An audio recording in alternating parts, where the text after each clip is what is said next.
제 어머니가 작년 이맘때 무릎이 너무 아프다고 수술을 하겠다고 하셨어요. 병원에서도 인공관절 수술을 하는 게 좋겠다고 했고요. 그런데 지금 어머니는 수술 안 하시고도 훨씬 좋아지셨어요. 계단도 잘 오르내리시고 산책도 매일 하세요. 어제는 등산까지 다녀오셨거든요. 도대체 무슨 일이 있었던 걸까요? 오늘은 무릎 수술을 고민하고 계신 분들께 정말 중요한 이야기를 해드리려고 해요. 수술이 정답이 아닐 수도 있거든요. 혹시 지금 무릎 때문에 고생하고 계신 분, 또는 가족 중에 무릎 수술을 고민하고 계신 분이 있다면 끝까지 들어보세요. 제 어머니의 이야기가 큰 도움이 되실 거예요. 특히 50대, 60대 이상 분들은 나이 들어서 어쩔 수 없다고 생각하시는 경우가 많은데, 오늘 이야기를 들으시면 많은 도움이 되실 거라 생각합니다. 어머니는 올해 65세이신데 3년 전부터 무릎에 이상 신호가 왔어요. 처음에는 가끔씩 뭔가 뻑뻑하다, 아침에 일어날 때 좀 뻣뻣하다 정도였거든요. 그런데 2년 전부터는 진짜 아프기 시작했어요. 계단 오르내릴 때마다 아이고 아이고 소리를 내시고, 앉았다 일어날 때도 무릎을 꼭 잡고 일어나시고, 보는 제가 마음이 너무 아팠어요. 특히 기억에 남는 게 작년 여름에 함께 마트에 갔는데 어머니가 카트를 잡고 걸어가시는데 절뚝거리시더라고요. 그리고 민수야, 너무 아픈데 집에 가자라고 하시는 거예요. 그때 정말 마음이 아팠어요. 비 오는 날이면 더 심했어요. 무릎이 시리고 쑤신다. 잠도 제대로 못 자겠다고 하시면서 밤에 몇 번씩 깨시곤 했거든요. 진통제도 처음에는 효과가 있었는데 나중에는 먹어도 별로 나아지지 않더라고요. 그래서 어머니가 일상생활에 많은 제약을 받으셨어요. 예전에는 시장도 자주 가시고 친구들과 등산도 가시고 그랬는데 무릎이 아프신 다음부터는 집에만 계시더라고요. 예전에는 안 그랬는데 나이가 들어서 그런가 보다 하고 체념하시는 모습을 보면서 정말 속상했어요. 그리고 무릎이 아프시다 보니 활동량이 줄어들면서 체중도 늘어나셨어요. 원래 60kg 정도였는데 65kg까지 늘어나셨거든요. 그러면서 살이 찌니까 무릎이 더 아픈 것 같다고 하시는데 악순환이 계속되는 거죠. 결국 큰 병원에 모시고 갔어요. 정형외과에서 엑스레이부터 찍었는데 의사 선생님이 엑스레이 사진을 보여주면서 설명해 주시더라고요. 보세요. 이 부분이 정상적인 무릎 연골인데 어머님은 이 부분이 많이 닳았어요. 특히 안쪽 부분이 심하게 손상되었고 뼈와 뼈가 거의 맞닿을 정도예요. 이 정도면 3에서 4단계 퇴행성 관절염이라고 보시면 돼요. 보존적 치료로는 한계가 있을 것 같고 인공관절 수술을 고려해 보세요. 라고 하셨어요. MRI도 추가로 찍었는데 연골 손상이 생각보다 심하다고 하더라고요. 반월상 연골도 일부 찢어져 있고 관절액도 조금 차 있다고. 의사 선생님이 어머님 나이를 고려하면 인공관절 수술이 가장 확실한 방법이에요. 요즘 기술이 좋아져서 15에서 20년은 충분히 쓸 수 있고 수술 후 3에서 6개월 재활하시면 일상생활에 전혀 문제 없어요라고 하셨어요. 그런데 한편으로는 다만 전신 마취를 해야 하고 수술 자체의 위험성도 있어요. 그리고 인공관절도 영구적인 건 아니라서 나중에 재수술이 필요할 수도 있고요라는 말씀도 덧붙이시더라고요. 어머니는 그 말을 듣고 그럼 수술을 해야겠네요. 이렇게 아픈 채로 살 수는 없잖아요라고 하셨어요. 저도 그때는 어머니가 아프신데 수술을 해서라도 좋아져야지라고 생각했거든요. 수술 날짜를 한 달 후로 잡았어요. 입원 준비도 다 해놨고 수술 전 검사도 받고. 그런데 수술이 가까워질수록 어머니가 점점 불안해하시더라고요. 인터넷으로 인공관절 수술에 대해 찾아보시면서 여러 가지 후기들을 읽어보셨나 봐요. 수술해도 완전히 예전처럼 되는 건 아니네. 재활이 생각보다 힘들다더라. 재수술이 필요할 수도 있대. 이런 말씀을 하시더라고요. 특히 어머니 친구분이 몇 년 전에 무릎 수술을 받았는데 그분 이야기를 들어보니 회복이 쉽지 않았다고 하더라고요. 수술 후에 6개월 동안 재활 치료받는데 너무 힘들었다.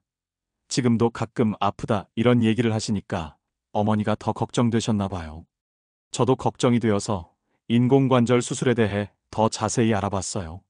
수술 성공률은 높지만 그래도 수술인 만큼 위험성이 전혀 없는 건 아니더라고요.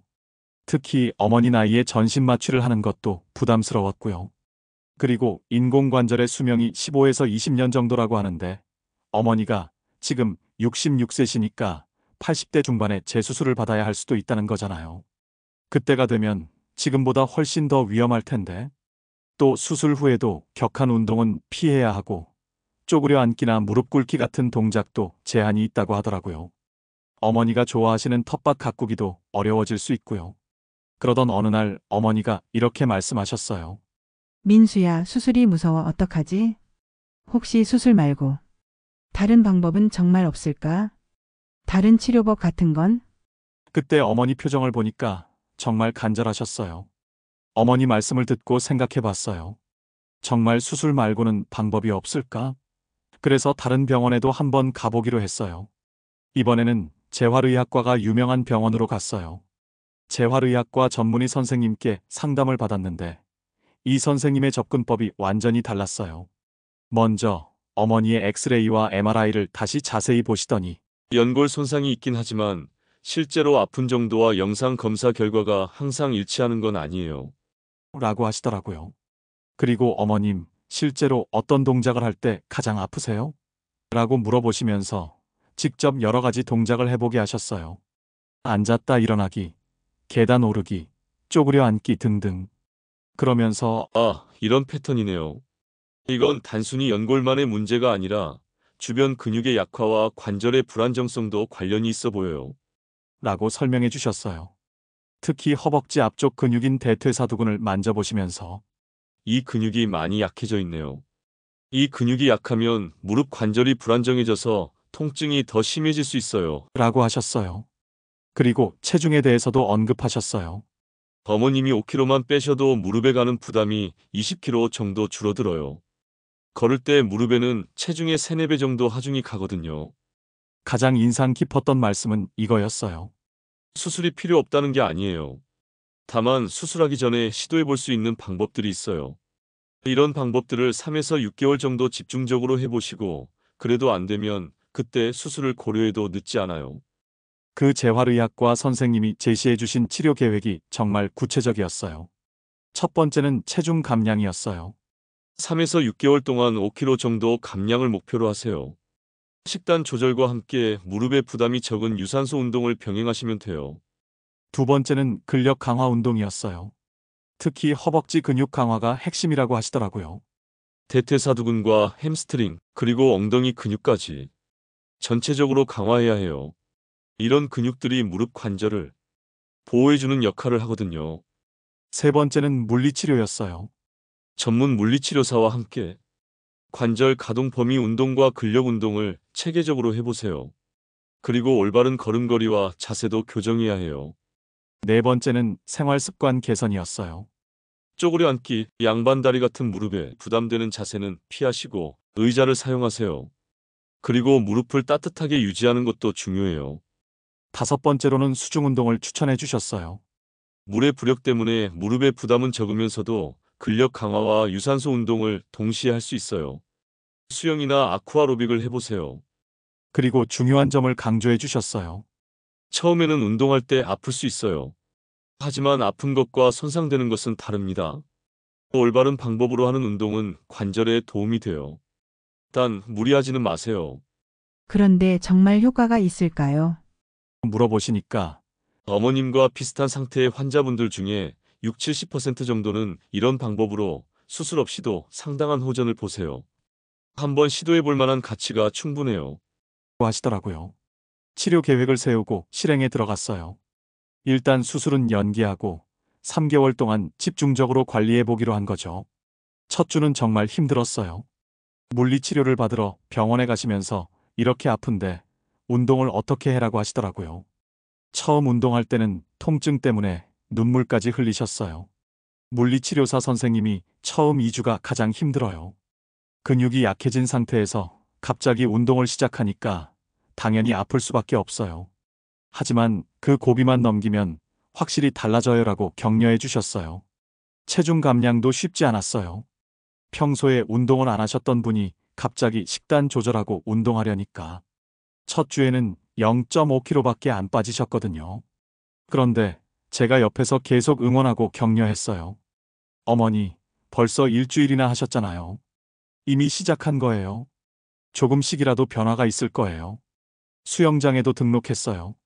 처음에는 이 나이에 수영을 어떻게 해라고 하시더니 막상 가보시니까 비슷한 나이대의 분들이 많이 계시더라고요. 그래서 용기를 내셨어요. 첫 번째로 느낀 변화는 2주 정도 지났을 때였어요. 어머니가 일어날 때 무릎이 조금 덜 뻣뻣한 것 같네 라고 하시더라고요. 작은 변화였지만 희망을 갖게 해주는 순간이었어요. 3주 차에는 계단 오를 때 예전만큼 아프지 않은 것 같아라고 하셨고 4주 차에는 앉았다 일어날 때 무릎을 안 짚고도 일어날 수 있네 라고 하시더라고요. 한 달 후에 체중을 재보니 2kg 정도 빠지셨어요. 많이 빠진 건 아니지만 어머니가 뭔가 몸이 가벼워진 것 같다고 하시더라고요. 2개월째부터는 정말 눈에 띄는 변화가 나타나기 시작했어요. 가장 먼저 달라진 건 걸음걸이였어요. 예전에는 절뚝거리면서 조심스럽게 걸으셨는데 이제는 훨씬 자연스럽게 걸으시더라고요. 걸음 속도도 빨라지셨고요. 수영장에서도 변화가 있었어요. 처음에는 물속에서 걷기만 하셨는데 이제는 간단한 수영 동작도 하시고 아쿠아로빅 수업에도 참여하시더라고요. 물속에서는 무릎이 전혀 아프지 않아라고 하시면서 정말 즐거워하셨어요. 체중도 꾸준히 줄어서 3kg 정도 빠지셨어요. 그러면서 옷이 헐렁해졌네. 거울 보니까 얼굴도 좀 날씬해진 것 같아. 이런 말씀을 하시면서 자신감도 생기셨어요. 가장 놀라운 건 계단이었어요. 예전에는 한 계단씩 조심스럽게 오르내리셨는데 이제는 일반적인 속도로 계단을 이용하시더라고요. 심지어 2계단씩 오르시기도 하고요. 비 오는 날에 대한 반응도 달라졌어요. 예전에는 비만 오면 무릎이 쑤신다. 잠을 못 자겠다고 하셨는데 이제는 비가 와도 별로 불편해하지 않으시더라고요. 그리고 일상생활에서도 큰 변화가 있었어요. 텃밭일을 다시 시작하셨어요. 물론 쪼그려 앉는 대신 작은 의자를 가져가셔서 앉아서 하시지만 그래도 예전처럼 식물 돌보는 것을 즐기시더라고요. 친구들과의 모임도 다시 참여하기 시작하셨어요. 예전에는 무릎이 아프다는 이유로 약속을 많이 취소하셨는데 이제는 적극적으로 만나시고 심지어 가벼운 산책도 함께 하시더라고요. 3개월째가 되니까 정말 놀라운 일이 일어났어요. 어머니가 민수야, 나 오늘 동네 뒷산에 올라갔다 왔어라고 하시는 거예요. 물론 등산로 중에서도 가장 쉬운 코스였지만 1년 전만 해도 상상도 못했던 일이었거든요. 3개월 후에 다시 병원에 가서 검사를 받았어요. 처음에 수술을 권했던 정형외과 의사 선생님께 가서 상태를 확인해 보기로 했거든요. 엑스레이를 다시 찍었는데 예상대로 연골 상태는 크게 달라진 게 없었어요. 연골이 다시 자라는 건 아니니까요. 의사 선생님도 영상으로만 보면 3개월 전과 별 차이가 없네요 라고 하셨어요.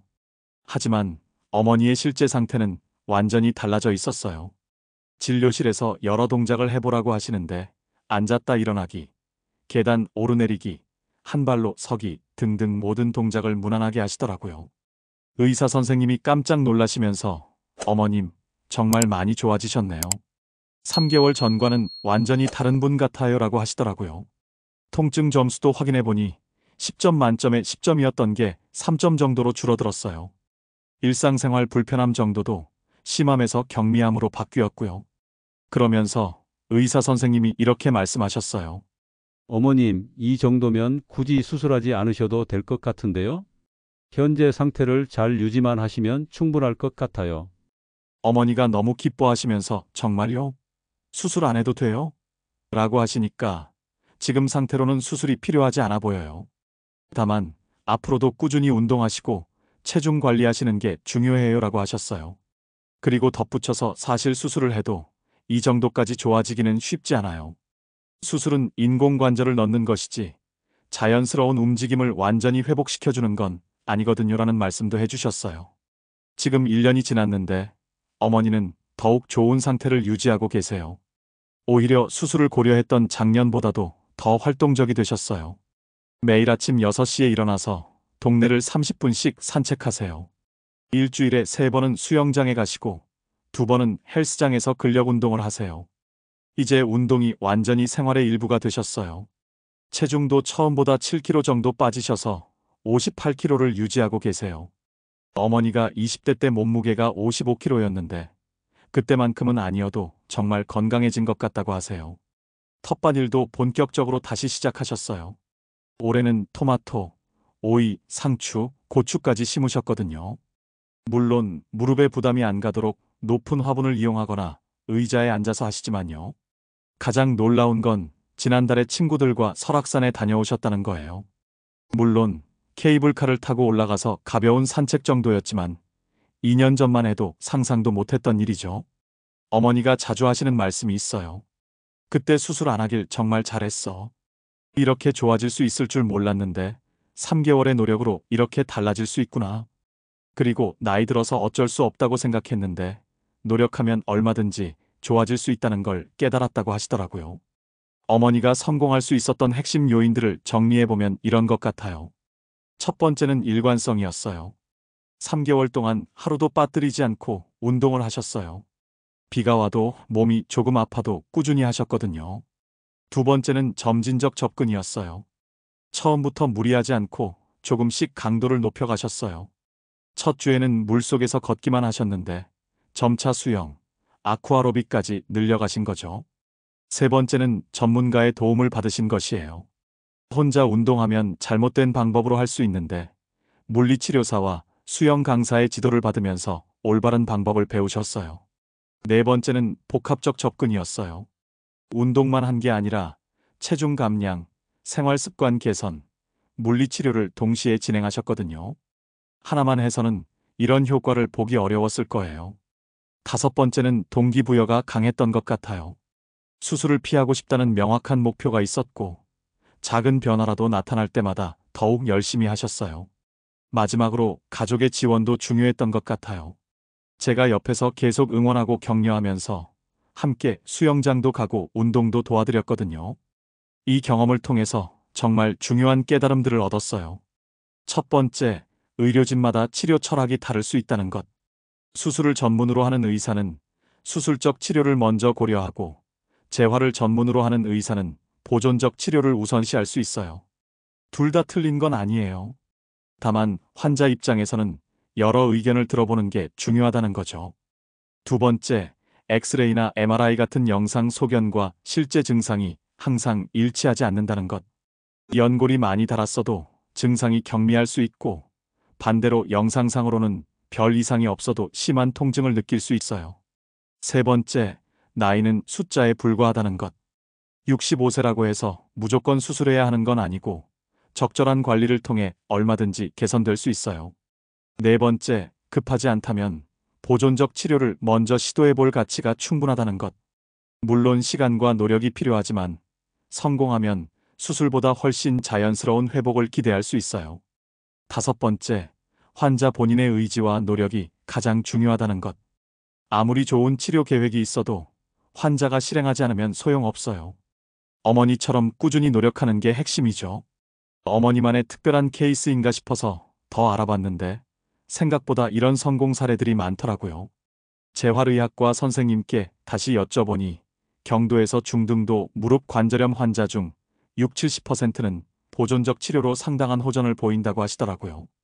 특히 근력 강화와 체중 감량을 병행했을 때 성공률이 높다고 해요.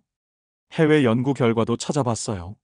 미국 관절염 재단에서 발표한 자료에 따르면 12주간의 집중적인 운동 치료만으로도 무릎 관절염 환자의 통증이 평균 40% 감소했다고 나와 있더라고요. 특히 흥미로운 건 수술을 받은 환자와 보존적 치료를 받은 환자를 2년간 추적 관찰한 연구가 있었어요. 결과적으로 두 그룹 간의 만족도나 기능 개선 정도에 유의미한 차이가 없었다고 해요. 물론 모든 경우에 보존적 치료가 효과적인 건 아니에요. 심한 4단계 관절염이나 뼈 변형이 심한 경우에는 수술이 필요하죠. 하지만 1에서 3단계 관절염에서는 보존적 치료의 효과가 상당히 높다는 게 여러 연구에서 입증되고 있어요. 어머니와 비슷한 또 다른 분의 이야기도 들었어요. 70세 남성분인데 골프를 못 칠 정도로 무릎이 아파서 수술을 고려했는데 6개월간의 집중적인 재활치료로 지금은 다시 골프를 즐기고 계신다고 하더라고요. 하지만 모든 분이 어머니처럼 성공하는 건 아니에요. 실패하는 케이스들의 공통점도 알아둘 필요가 있어요. 첫 번째는 꾸준함의 부족이에요. 처음 1~2주는 열심히 하다가 조금 나아진 것 같으면 운동을 소홀히 하는 경우가 많아요. 하지만 관절염은 평생 관리해야 하는 질환이거든요. 두 번째는 잘못된 운동법이에요. 인터넷이나 책만 보고 혼자 운동하다가 오히려 무릎을 더 다치는 경우가 있어요. 특히 무리한 스쿼트나 런지는 관절염이 있는 분들에게는 위험할 수 있어요. 세 번째는 체중 감량 실패예요. 운동은 열심히 하는데 식단 관리를 안 해서 체중이 안 빠지는 경우죠. 무릎 관절염에서는 체중 감량이 정말 중요한데 이 부분을 소홀히 하면 효과가 반감돼요. 네 번째는 너무 성급한 기대예요. 1~2주 만에 극적인 변화를 기대하고 그렇지 않으면 포기하는 경우가 있어요. 보통 4에서 6주 정도는 지나야 의미 있는 변화를 느낄 수 있거든요. 다섯 번째는 다른 질환의 동반이에요. 당뇨나 고혈압 같은 기저질환이 잘 조절되지 않으면 관절염 치료 효과도 떨어질 수 있어요. 그리고 절대 시도하면 안 되는 경우들도 있어요. 무릎에 심한 변형이 있는 경우, 감염이 의심되는 경우, 골절이나 인대 손상이 동반된 경우, 극심한 통증으로 일상생활이 불가능한 경우, 이런 경우에는 무조건 전문의와 상담받으시길 바라요. 어머니의 성공에 가족의 역할도 정말 중요했어요. 제가 실제로 어떤 도움을 드렸는지 말씀드릴게요. 여러 병원 알아보고 재활의학과 전문의 찾아서 예약 잡고 관련 자료들 찾아서 정리해드렸어요. 특히 초반에는 수영장까지 같이 가드렸어요. 어머니 혼자서는 용기 내기 어려우셨거든요. 가끔은 같이 수영도 하고 집에서 운동할 때도 옆에서 격려해드렸어요. 칼로리 계산 앱 깔아드리고 건강한 요리법도 찾아서 알려드렸어요. 주말에는 같이 장 보러 가서 좋은 식재료 골라드리기도 했고요. 가장 중요했던 건 이거였어요. 힘들어 하실 때마다 격려하고 작은 변화라도 크게 칭찬해드렸어요. 어머니, 오늘 계단 오를 때 어제보다 훨씬 좋아 보여요. 이런 식으로요. 집 안 환경을 무릎에 좋게 바꿔드렸어요. 화장실에 손잡이 달고 침실 침대 높이 조정하고 거실에 운동 매트 깔아드리고 매일 운동한 내용, 통증 정도, 체중 변화 등을 일기처럼 기록해드렸어요. 나중에 이런 기록들이 동기부여에 큰 도움이 됐어요. 만약 여러분 가족 중에 무릎 때문에 고생하시는 분이 있다면 이런 방식의 도움이 이겨내시는데 큰 힘이 될 거예요. 경제적인 관점에서도 한번 살펴볼게요. 수술 비용은 수술비, 입원비, 재활치료를 계산해보니 총 비용, 보험 적용해도 500에서 800만 원. 보존적 치료 비용은 진료비, 물리치료, 수영장 이용료, 헬스장 이용료에서 총 비용 약 290에서 380만 원. 비용만 봐도 보존적 치료가 훨씬 경제적이에요. 게다가 수술의 경우 15에서 20년 후 재수술 비용까지 고려하면 차이는 더 벌어지죠. 하지만 더 중요한 건 삶의 질이에요. 수술하면 회복 기간 동안 일상생활에 제약이 많지만 보존적 치료는 치료받으면서도 일상생활을 유지할 수 있어요. 시간적 투자도 고려해야 해요. 수술은 입원 2주와 집중 재활 3개월 그리고 완전 회복 6에서 12개월. 보존적 치료는 집중 치료 3에서 6개월 하지만 일상생활과 병행 가능. 어머니 경우에는 3개월 만에 일상생활에 전혀 지장 없는 수준까지 회복되셨거든요. 지금까지 저희 어머니의 이야기를 들려드렸어요.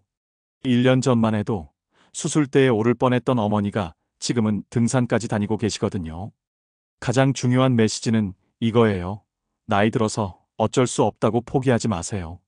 적절한 치료와 꾸준한 노력으로 얼마든지 좋아질 수 있어요. 두 번째로 수술이 유일한 답이 아니라는 것. 물론 꼭 필요한 경우에는 수술해야 하지만 그 전에 시도해 볼 수 있는 방법들이 많이 있어요. 세 번째로 여러 전문의의 의견을 들어보세요.